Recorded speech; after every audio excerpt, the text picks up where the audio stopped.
যেই কাজে আল্লাহর ক্রোধ আসে, আল্লাহ রাগ হয়ে যান, যেই কাজ ইসলামে করার নিষেধ, যেটাতে তার অসন্তুষ্টি, ওই কাজে আপনার এঙ্গেজমেন্ট, ইনভলভমেন্ট, আপনার সার্কেলগুলো এরকম, তাহলে বুঝে নেবেন আল্লাহ ভালোবাসা, এই মহা সৌভাগ্য আপনার কপালে জোটে নাই।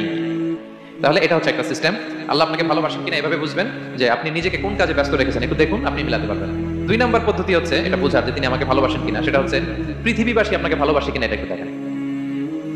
এই পৃথিবীর ভালো মানুষগুলোর কাছে আপনার একটা গ্রহণযোগ্যতা আছে কিনা এটা দেখেন, এটা দেখলে আপনি বুঝতে পারবেন। তাহলে আলোচনার টপিক আল্লাহ তাআলা যাদেরকে ভালোবাসেন। শুরুতে আমরা জানলাম ভালোবাসার পদ্ধতি হচ্ছে, প্রক্রিয়া হচ্ছে একটাই, রাসূল সাল্লাল্লাহু আলাইহি ওয়াসাল্লামের পুঙ্খানু অনুসরণ, তার চেয়ে বেশিও না কমও না, হুবহু অনুসরণ, ঠিক কিনা? 2 নম্বরে জানলাম কি করে বুঝবো, নিজের দিকে তাকান, আপনি কি করেন, what's your activity, what's your engagement, নিজেই বুঝবেন। আর দেখেন যে আশেপাশের মানুষ আপনার ব্যাপারে কি বলে। পৃথিবীবাসী যদি আপনার পছন্দ করে, তার মানে আল্লাহ তাআলাও আপনার পছন্দ করে। সবাই বুঝতে পেরেছেন? আচ্ছা, এবার সরাসরি কোরআনে চলে যাই, মূল টপিক বিশ্লেষণে। আল্লাহ তাআলা অনেক শ্রেণীর ব্যক্তিকে ভালোবাসেন বলে তিনি ঘোষণা করেছেন। তিনি বলেছেন যে আমি তাদেরকে ভালোবাসি। এর মধ্যে 1 নম্বর হচ্ছে আল মুহসিনুন। এটা আমার সাথে সাথে বলেন, আল মুহসিনুন।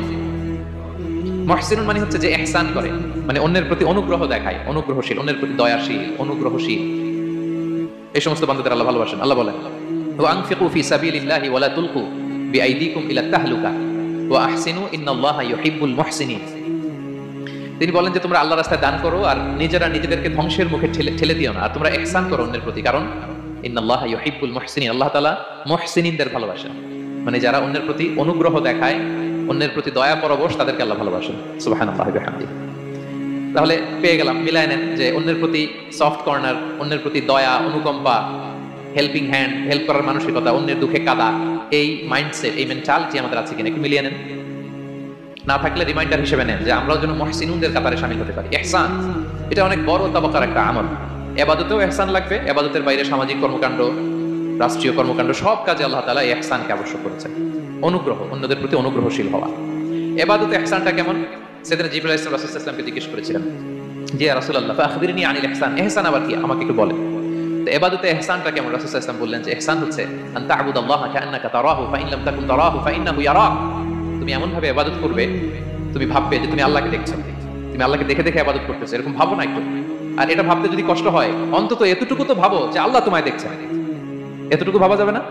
আমরা যখন নামাজ পড়ি, আমাদের প্রত্যেকটা সালাতের মুহূর্তে আমাদের এটা ভাবতে হবে যে আল্লাহ তাআলা কিন্তু আমাকে দেখছেন। এই যে আমি ফিস করে সুবহান রাব্বিয়াল আলা পড়ি, সুবহান রাব্বিয়াল আযীম পড়ি, আমি তাসবিহ পড়ি, আমার রুকু সেজদা সবকিছু আমার আল্লাহ দেখছেন। এই সেন্স, এই অনুভূতি যদি আপনার মধ্যে থাকে, এটাই হচ্ছে ইবাদতের ইহসান। আর ইবাদত ছাড়া আমাদের দৈনন্দিন কাজ, পারিবারিক কাজ, সামাজিক কাজ, এই সমস্ত কাজেও কিন্তু আল্লাহ তাআলা ইহসানকে আবশ্যক করেছেন। প্রিয় ভাই এবং বোনেরা, অন্যের প্রতি অনুগ্রহ করাটাকে তিনি কি করেছেন? আবশ্যক করেছেন। প্রিয় ভাইরা, এই ইহসানকে যারা মেইনটেইন করে জীবনের সব কাজে, আল্লাহ তাদেরকে বড্ড ভালোবাসেন, বড্ড পছন্দ করেন। আমরা যেন সবাই সবার প্রতি ইহসান করি।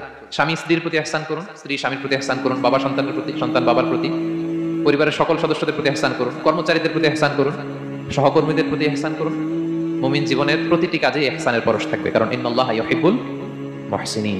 আল্লাহ তাআলা মুহসিনদের, যারা অন্যদের প্রতি অনুগ্রহ দেখায়, তাদেরকে বড্ড ভালোবাসেন। এই পয়েন্টটা কি বুঝতে পেরেছেন সবাই? ক্লিয়ার? 2 নম্বরে হচ্ছে কাদেরকে ভালোবাসেন? তওবাকারীদেরকে তিনি বড্ড ভালোবাসেন। দেখেন রাসূল সাল্লাল্লাহু আলাইহি ওয়াসাল্লাম কি বলে, তিনি বলেন ওয়াল্লাহি ইন্নী লা আস্তাগফিরুল্লাহ ওয়া আতুবু ইলাইহি ফিল ইয়াউমি আকতারা মিন 70 মাররা। আল্লাহ শপথ, আমি বিশ্বনবী প্রতিদিন 70 বারেরও বেশি তওবা করি। যার আগেও কোনো গুনাহ নাই, পরেও কোনো গুনাহ, উনি তওবা করে কয়বার? 70 বার। আমাদের তো কোনো গুনাহ টুনা নাই, তাই না?